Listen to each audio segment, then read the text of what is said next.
दोस्तों आज की इस वीडियो के अंदर मैं आप सभी के साथ में क्लास 6 हिस्ट्री चैप्टर नंबर 8 के पार्ट 2 को डिस्कस करने वाला हूं। तो आज हम स्टार्ट करने वाले हैं यहां से, और इससे ऊपर वाला सब कुछ मैंने आपको पार्ट 1 के अंदर बता दिया था। तो चलो अब फटाफट से अपनी वीडियो को स्टार्ट कर लेते हैं। We can use other kind of evidence to find out what about life in some of these cities, sculpture, carved scenes depicting people lives in town and villages as well as in the forest. Many of these sculptures were used to decorate railing, pillars and the gateway of building that were visited by people. अब बच्चों यहाँ पे आप सभी को बताना चाहते हैं कि भाई हमें जो भी कुछ हमारे उस टाइम के लोगों के बारे में पता चला वो सब हमें उनके सीन्स को देख के पता चला, जो कि सीन्स उन्होंने अपनी दीवारों के ऊपर, कहीं पिलर्स के ऊपर और कहीं चीज़ों के ऊपर भी उन्होंने अपने बना रखे थे और छाप रखे थे। ये बेसिकली उन्होंने अपने रेलिंग को और पेंटिंग्स को डेकोरेट करने के लिए बनाए थे, बट उनसे उन्हें हेल्प मिली उनकी लाइफ को यहाँ पर समझने की कि भाई जो लोग हमारे जंगल के अंदर, फॉरेस्ट के अंदर रहते थे वो कैसे रहते थे, जो आपके गाँव के अंदर थे वो कैसे थे, जो आपके शहर के अंदर थे वो लोग कैसे रहते थे। अब यहाँ पर आपको इस फिगर को दिखाता है तो आप इसको ध्यान से देख लीजिए। ये आपको दिखाता है रिंग वेल, और ये आपका दिल्ली के अंदर फाइंड आउट हुआ है हमारे आर्कियोलॉजिस्ट को। अब इसके बारे में आपको कुछ यहाँ पे बातें भी बोलता है। In what ways do you think the system of drainage was different from that of the Harappans. आपको क्या लगता है कि जो आपका इस टाइम का ये वाला ड्रेनेज सिस्टम है आपका रिंग वेल वाला, ये कैसे डिफरेंट था आपके हड़प्पा वाले से। अब हड़प्पा का मैंने आपको पूरा बता रखा है, लेकिन इसकी ज़्यादा डिटेल आपकी बुक के अंदर यहाँ पे नहीं दी गई। तो आप इसको अगर फाइंड आउट करना चाहते हो तो आप गूगल पे सर्च कर सकते हैं। बाकी चलो हम आगे कंटिन्यू कर लेते हैं। अब आगे बोलता है many of the cities that develop from about 2500 year ago were Capitals of the mahajanapadas you learned about in chapter number 5। अब आप सभी को बोलते हैं कि आपने जो भी सिटीज़ आपकी 2500 साल के आसपास पढ़ी, ये सभी मेनली आपकी कैपिटल सिटी थी आपकी महाजनपदास की, जो कि आपने चैप्टर 5 के अंदर पढ़ा था कि भाई आपकी महाजनपदास क्या होती हैं। As we had seen, some of these cities were surrounded by the massive fortification walls। और आपको ये भी पता है कि जो आपके ये शहर थे, इनके साइड में बहुत बड़ी बड़ी बाउंड्रीज और बहुत बड़ी बड़ी दीवारें बनाई जाती थी। जैसे मैंने आपको एक दीवार की यहाँ पे पिक्चर भी दिखाई थी कि वो दीवार ऐसी थी और यहाँ पे उसके ऊपर एक इंसान भी यहाँ पे खड़ा हुआ था पिछले चैप्टर्स के अंदर, ठीक है। तो अब आगे बोलता है below a sculpture from Sanchi, this is a sculpture from Sanchi, a site with stupa in Madhya Pradesh. अब कहता है कि आप इस स्तूपा को, ये आपका एक स्कल्पचर है जो कि आपके सांची स्तूपा से यहाँ से बताता है, उसके आसपास से ये लिया गया है, जो कि आपका मध्य प्रदेश के अंदर है। आगे बोलता है showing the scenes in a city you will learn more about Sanchi in chapter number 11। और बोलते हैं कि आप सांची के बारे में ज़्यादातर बातें अपने चैप्टर नंबर 11 के अंदर आगे चल के जानोगे। Notice the way walls are shown, are they made of bricks, wood और स्टोन। कहता है कि आप इसके अंदर इस सीन को ध्यान से देखो, और जो इनकी यहाँ पे दीवारें बनी हुई हैं इनको देखो एक बार। इनको देख के आप क्या कह सकते हो कि ये आपकी पत्थर से बनी थी, कैसे बनी थी, यानी कि आप इनको मेनली एक बार देखो। आपको क्या लगता है इनको देख के, भाई ये आपके पत्थर से बने थे या फिर लकड़ी से बने थे, ठीक है। तो आपकी बुक के अंदर ये और अच्छे से आपको दिख जाएगा, तो आप इसको ध्यान से देख लेना। अब बोलता है now look at the railing, are they made of wood, describe the roof of the building. अब कहता है कि जो आपकी ये रेलिंग है ना, जैसे ये वाली रेलिंग हो गई आपकी, ये वाली रेलिंग हो गई, साथ में आपकी छत वगैरह हो गई, इनको आप देखो और बताओ कि आपको कैसे लगती है कि भाई ये हमारी किस चीज़ से बनी होंगी और कैसे बनी होंगी। तो आप इस स्कल्पचर को बिल्कुल ध्यान से देखना, थोड़ा सा अपने जूम वाले लेंस के साथ में अपनी बुक के अंदर, ताकि आप इसे अच्छे से फाइंड आउट कर पाओ कि भाई इसके अंदर मेनली आपको क्या चीज़ें यहाँ पे शो करी गई हैं। तो चलो इसी के साथ हम आगे बात करते हैं। तो आगे आप सभी को बोलता है in many cities archaeologists have found rows of ports और schematic ring arrangement one of the top of the other. अब बोलता है कि आपकी बहुत सारी सिटीज़ के अंदर जो आपके आर्कियोलॉजिस्ट थे ना, उनको बहुत ज़्यादा आपके मटके वगैरह और आपकी क्रीमेटिक रिंग्स की वहाँ पे अरेंजमेंट भी देखने को मिली। These are known as the ring well, और उन्हें क्या बोला जाता था आपका रिंग वेल, जो कि यहाँ पे आपको पिक्चर के अंदर बाकी दिखाया भी गया था, ठीक है। आप देख सकते हैं इसको, ये है आपका रिंग वेल। अब आगे बताता है इसके बारे में कुछ यहाँ पे इंटरेस्टिंग बात है आपको। These seems to have been used as toilet in some cases as drainage and garbage dumps। जो आपकी रिंग वेल्स थे ना, बेसिकली यहाँ पे लोग क्या करते थे, या तो वो टॉयलेट जाते थे या फिर अपना कोई अडंगा वगैरह, गार्बेज वगैरह वहाँ पे फेंक देते थे। आपका गार्बेज का चैप्टर मैंने साइंस के अंदर भी आपको पढ़ाया था, अगर आपने उसको नहीं देखा तो उसको जाकर जरूर से देख लेना। अब आगे बोलता है these ring wells are usually found in individual houses, और जो आपके रिंग वेल थे ना, ये हर एक घर के अंदर आपको देखने को मिलते थे। अब यहाँ से आप मेरे ख्याल से इजीली डिफ्रेंशिएट कर सकते हैं इसको हड़प्पा के साथ में, जो कि आपका क्वेश्चन वहाँ पे पीछे पूछा गया था। तो देखा यहाँ पे कुछ इन्फॉर्मेशन आपको दे रखी है जो कि आपके बहुत ही ज़्यादा यूजफुल यहाँ पे हो सकती है।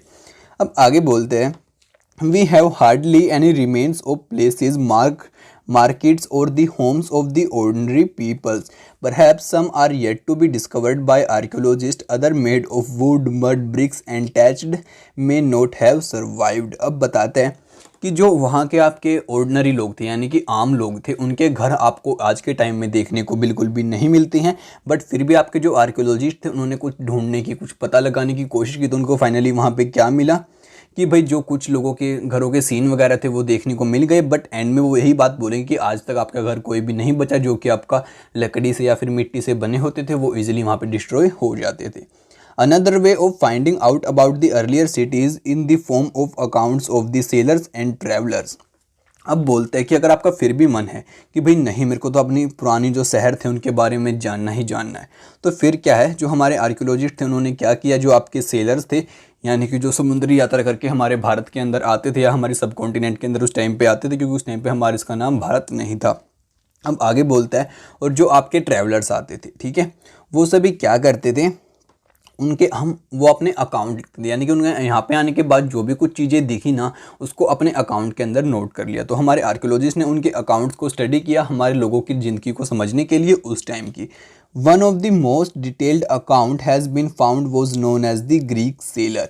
अब कहता है कि जो सबसे डिटेल वाला अब तक हमें अकाउंट मिला है ना, वो हमें मिला है ग्रीक सेलर का, यानी कि ग्रीकी यात्री का जो हमारा समुद्र से चल के आया था। He describe all the ports he visited. उसने सभी के सभी हमारे पोर्ट्स को बताया जहाँ पे हमारे शिप वगैरह आते हैं ना, कि भाई उसने जहाँ जहाँ भी वो जोन से पोर्ट के ऊपर भी हमारे सब कॉन्टिनेंट में वो गया ना, उसने सभी के बारे में वहाँ पे डिटेल में हमारे अपने अकाउंट के अंदर बताया। Find Broach on map 7 and then read the description of the city. अब कहता है कि आप ब्रूच को ढूंढो अपने मैप के अंदर इंडिया के, और फिर हम आगे कंटिन्यू करेंगे और फिर हम आगे स्टडी करेंगे। अब आपका मैप 7 आगे चल के आने वाला है, तो मैं उसको वहाँ पे आगे चल के आपको दिखा दूंगा, लेकिन उससे पहले मैं आपको रफली यहाँ पे लोकेशन बता देता हूँ। तो ठीक है, तो आपको ये तो पता है कि आपका गुजरात का एरिया ये वाला है, ठीक है। अब इससे थोड़ा ऐसे अंदर जाता है और फिर थोड़ा नीचे आता है, ठीक है। यहाँ आपका मुंबई वगैरह हो गया, गोवा वगैरह सब नीचे रह गया, ठीक है। तो यहाँ है आपका सूरत, और यहाँ ऊपर की साइड है आपका अहमदाबाद। बाकी ये लोकेशंस आपको पता होनी चाहिए। और यहाँ पे अगर आपसे क्या होता है, थोड़ा सा इस वाले एरिया को आपको मैं यहाँ पे जूम करके दिखाने वाला हूँ, ठीक है। तो अगर मैं आपके उस वाले एरिया को यहाँ पे जूम करूँ तो क्या सीन हो रखा है, यहाँ पे ऐसे है, हल्का सा ऐसे है, ठीक है। यानी कि जो आपका ये समुंदर है ना, इसका पानी थोड़ा अंदर तक भारत के अंदर यहाँ पे जाता है, हमारे इंडिया के अंदर। और जो यहाँ पे जाता है ना, यही एरिया क्या है आपका भरूच है, जो कि आपका गुजरात के अंदर है। और यहाँ पे ऊपर हो गया आपका अहमदाबाद और नीचे हो गया आपका सूरत, ठीक है। मतलब कि इनकी मिडिल में ही पड़ता है, ठीक है। आप इसको मैप के ऊपर एक बार खुद से भी ढूंढ लेना। बाकी मैंने आपको मेरे ख्याल से एग्जैक्ट लोकेशन यहाँ पे दे ही दी है। जैसे ये हो गया आपका, और यहाँ पे हो गया गुजरात, तो भरूच है आपका यहाँ पे, ठीक है।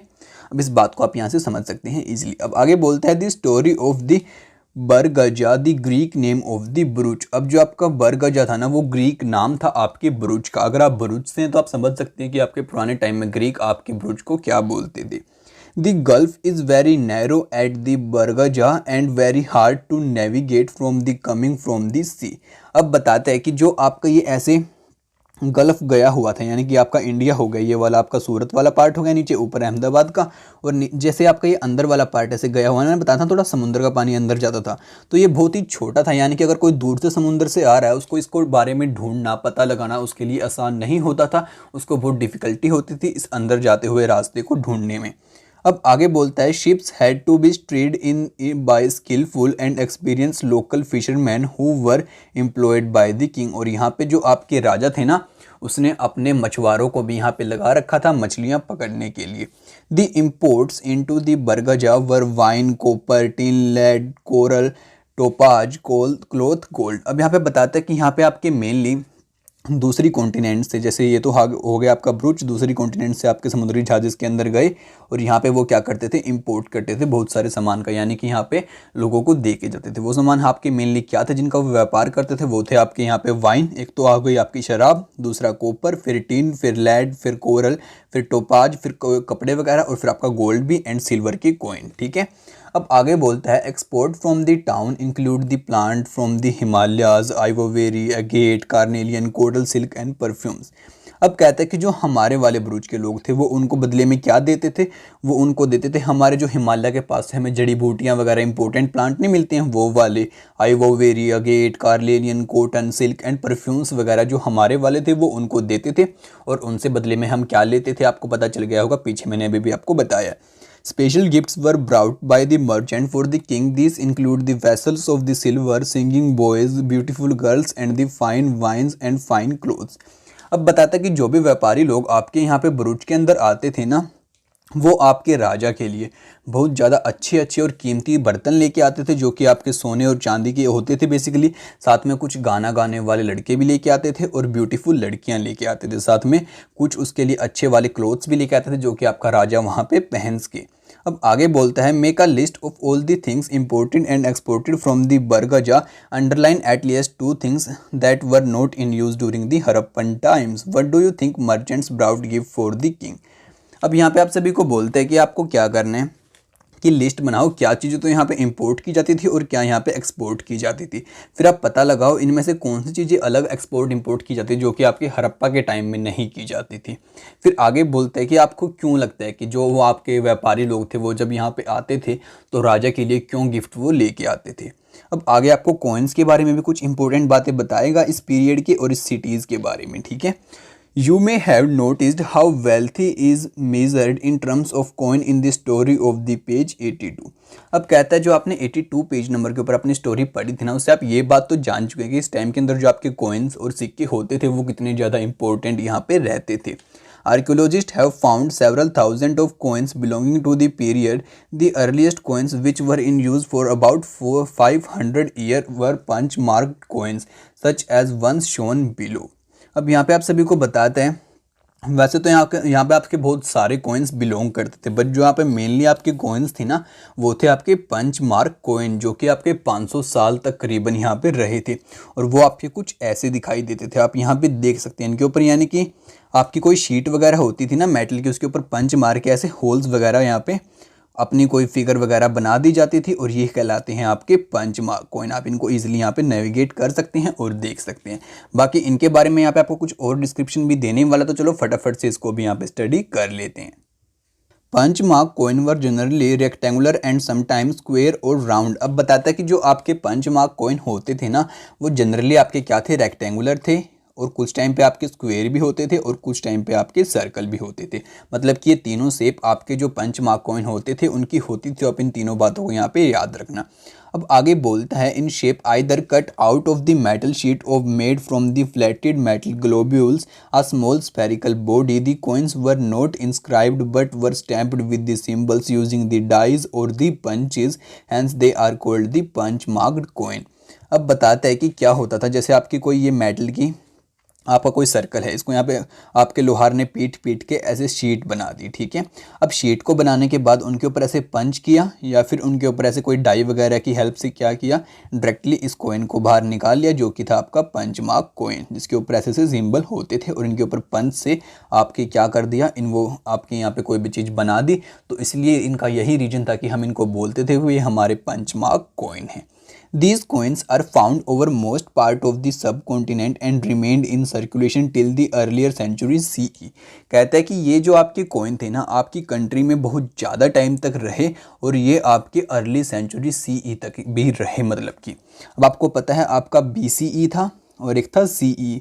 अब BCE तो हो गया बिफोर कॉमन एरा और ये है आपका कॉमन एरा। तो देखा आपके कॉमन एरा तक ये कॉइन्स रही थी। अब आगे बात करता है अदर मीन्स ऑफ एक्सचेंज, यानी कि और क्या क्या चीज़ें वहाँ पे यूज़ की जाती थी एक्सचेंज करने के लिए, बिजनेस करने के लिए। Read this short poem from this Sangam collection. कहता है कि आपको यहाँ पे एक छोटी सी पोएम बताएंगे जो कि आपकी संगम कलेक्शन से यहाँ पे ली गई है।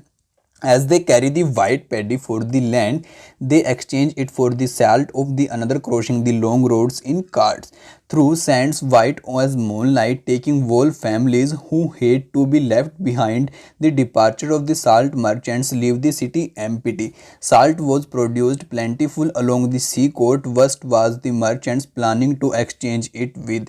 How are they traveling? अब बच्चों यहाँ पे आप सभी को बताना चाहते हैं कि क्या होता था बेसिकली। जो लोग आपके चावल उगाते थे ना, मतलब कि मानो कि ये लोग हैं, इन्होंने आपके चावल उगा दिए, ठीक है। ये आपके चावल का पूरा यहाँ पे ट्रक भर लिया, लगा लो आप। उस टाइम पे तो वगैरह बुग्गी वगैरह होती थी, वो भर ली, ठीक है।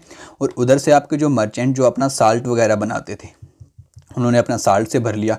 तो ये दोनों इधर से आ रहे हैं, वो उधर से आ रहे हैं। और क्या होता था, ये इनको साल्ट देते थे और ये इनको क्या देते थे बदले में, चावल। और जब आपके साल्ट बेचकर चले जाते थे ना, तो इन लोगों के पास बाद में बहुत कम सामान बच जाता था, यानी कि साल्ट को खरीदने में बहुत ज़्यादा अपना जो रिसोर्सेज थी और अपनी वेल्थ थी उसको दे देते थे। तो यही बात आपको स्टोरी से यहाँ पे बताना चाहते। तो आप समझ सकते हैं कि मतलब कि लोग वहाँ पे गुड्स का भी एक्सचेंज कर लेते थे साथ में। उनको हर बार जरूरी नहीं था कि हमें भाई कोइंस का ही एक्सचेंज करना या फिर कोइंस को हम एज अ करेंसी यूज़ करेंगे, ठीक है।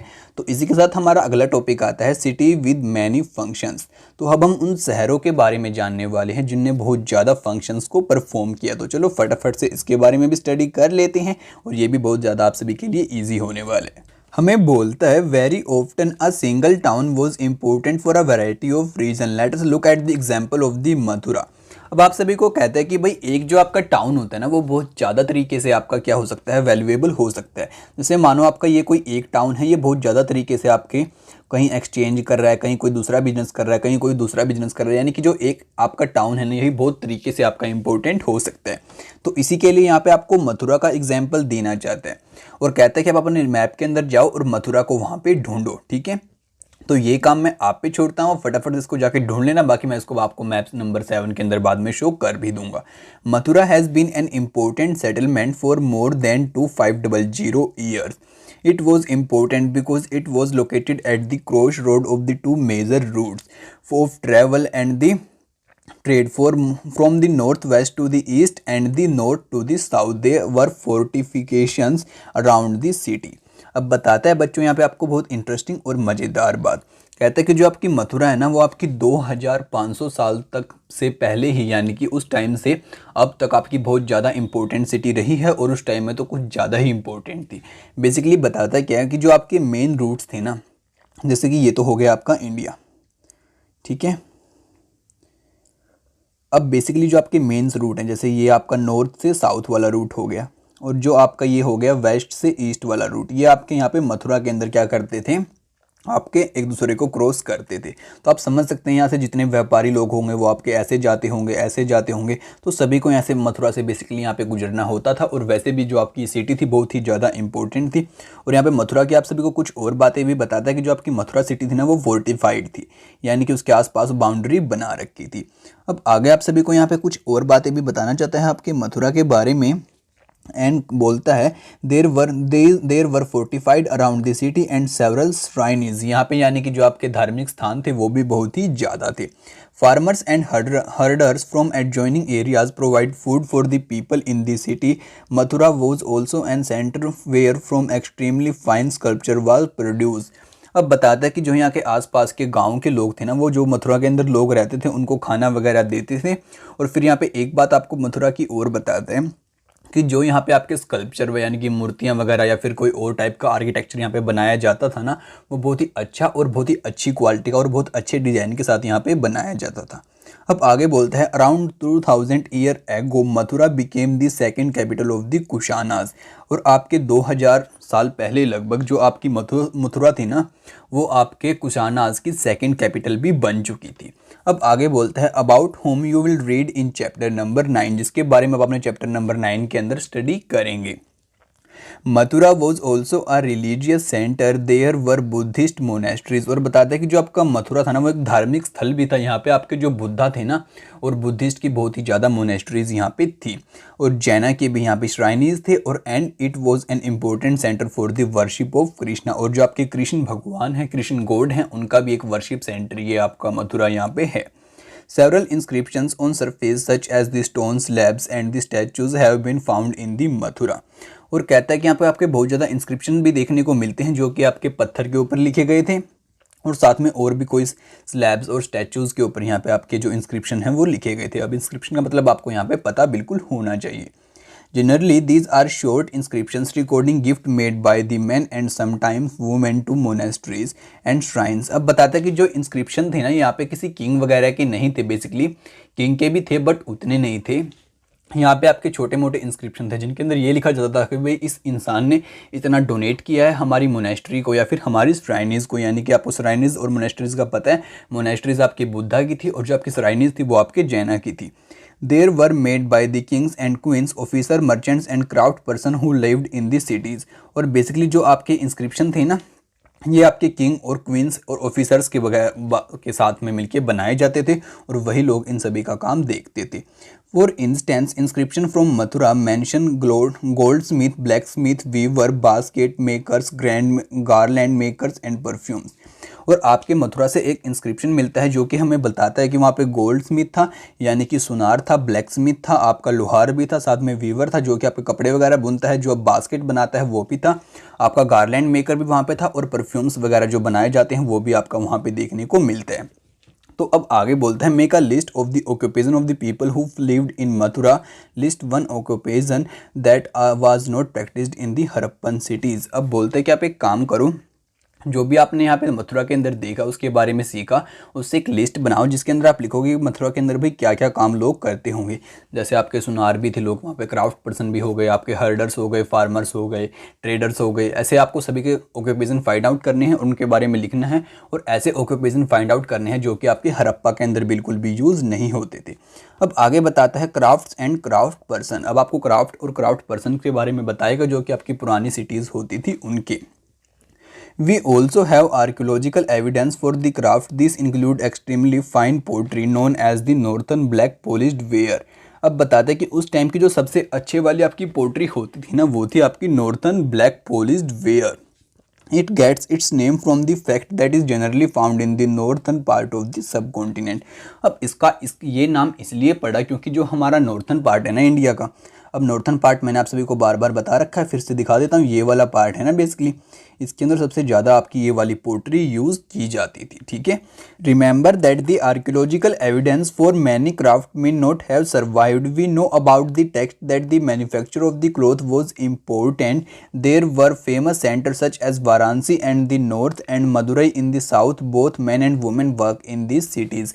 अब बताते हैं कि जो आपके क्लॉथ वगैरह बनाए जाते थे ना उस टाइम के अंदर, वो आपके बेसिकली यहाँ पे जो फेमस सिटीज़ थी उनके लिए वो थी आपकी वाराणसी जो कि आपकी नॉर्थ के अंदर थी, और आपकी साउथ के अंदर थी मदुरई। ठीक है, और बताता है कि जो आपके आर्कियोलॉजिकल एविडेंस बताते हैं कि हमारे पास ज़्यादा क्लॉथ्स के एविडेंस नहीं बचे उस टाइम के, बट फिर भी हमारे आर्कियोलॉजिस्ट ने इस बात का पता लगा लिया है यहाँ पे जो हमारे क्लॉथ्स वगैरह होते थे उनकी। Many craft person and merchants now form association known as रेनीज। अब यहाँ पे बताता है कि जो आपके बहुत सारे क्राफ्ट पर्सन थे ना और मर्चेंट लोग थे, उन्होंने मिलके कोई एसोसिएशन यानी कोई संगठन बना लिया जो कि आपको बोला जाता था शर्नीज। ठीक है, अब आपका ये श्रेणीज नहीं है, श्रेणीज था आपका जैना के अंदर, यहाँ पे है शर्नीज। दी शर्नीज of craft person provide training, procured raw material and the distribute the finish product. अब ये क्या करता था, लोगों को ट्रेनिंग देता था, साथ में अपने कच्चे पदार्थ को लेता था और उससे कुछ अच्छा चीज़ बना के उसको बाद में लोगों को बेच देता था। देन श्रेणीज of merchant organise the trade. और उसके बाद क्या हुआ, इन्होंने व्यापार करना बिल्कुल अच्छे तरीके से यहाँ पे स्टार्ट कर दिया। श्रेणीज also served as the banks where rich man and women deposited money. और क्या था, अब इन्होंने बैंक की तरह काम करना स्टार्ट कर दिया जहाँ पे जो आपके अमीर लोग थे वो अपने पैसे को यहाँ पे जमा करवा सकते थे। This was invested and part of the interest was return or use to support religion institution such. अब यहाँ पे बताता है कि उसका फिर क्या करते थे, जैसे कि आपके मानो किसी अमीर इंसान ने यानी कि रिच इंसान ने यहाँ पे उनको पैसा दे दिया, उनके बैंक के अंदर डिपॉजिट करा दिया, फिर वो किसी और को दे देंगे और उससे इंटरेस्ट लेंगे, उस इंटरेस्ट का कुछ पार्ट उसको भी दे देंगे। ठीक है, तो इससे क्या हो रहा है, दोनों का साथ में प्रॉफिट हो रहा है और दोनों साथ में ग्रो यहाँ पे कर रहे हैं। और उससे क्या होता था, कुछ पैसे को वो यहाँ पे मोनेस्ट्रीज के ऊपर भी आपका लगा देते थे। अब नॉर्थ ब्लैक पॉलिश्ड वेयर, अब आपको इस पोट्री के बारे में भी कुछ बातें यहाँ पे बताना चाहता है। North black polished ware pottery is a hard wheel made metallic looking ware and the shine black surface. कहता है कि जो आपकी ये वाली पोर्ट्री थी ना बहुत ही शाइनी थी और आपकी ब्लैक सरफेस वाली पोर्ट्री थी। Use to expose the earthenware to very high temperature in his kiln which resulted in the blackening of its outer surface. अब बताता है कि इसको आपके बहुत ज़्यादा हार्ड एंड बहुत ही ज़्यादा गर्म टेम्परेचर के अंदर इसको वो रखा जाता था। इसकी वजह से क्या होता था, तो जिसकी आउटर सरफेस थी वो क्या हो जाती थी आपकी ब्लैक। अब fine black slip was also applied on this which gave the portray a mirror like shine. उसके बाद में इसके ऊपर कोई स्लिप वगैरह और फिनिश वगैरह दी जाती थी जिसकी वजह से जो आपके बाद में बिल्कुल शाइनी और अच्छी दिखाई देती थी। अब आज के पार्ट के अंदर इतना ही। आप सभी के लिए अगले पार्ट की वीडियो भी मैं जल्दी ही लेके आऊँगा, तो अगर आप उसको मिस बिल्कुल भी नहीं करना चाहते तो हमारे चैनल को फटाफट से सब्सक्राइब कर दीजिए और साथ में दबा दीजिए आप इस बेल आइकन को। तो मिलते हैं आप सभी के साथ जल्दी ही अगली वीडियो में, तब तक के लिए दोस्तों बाय बाय।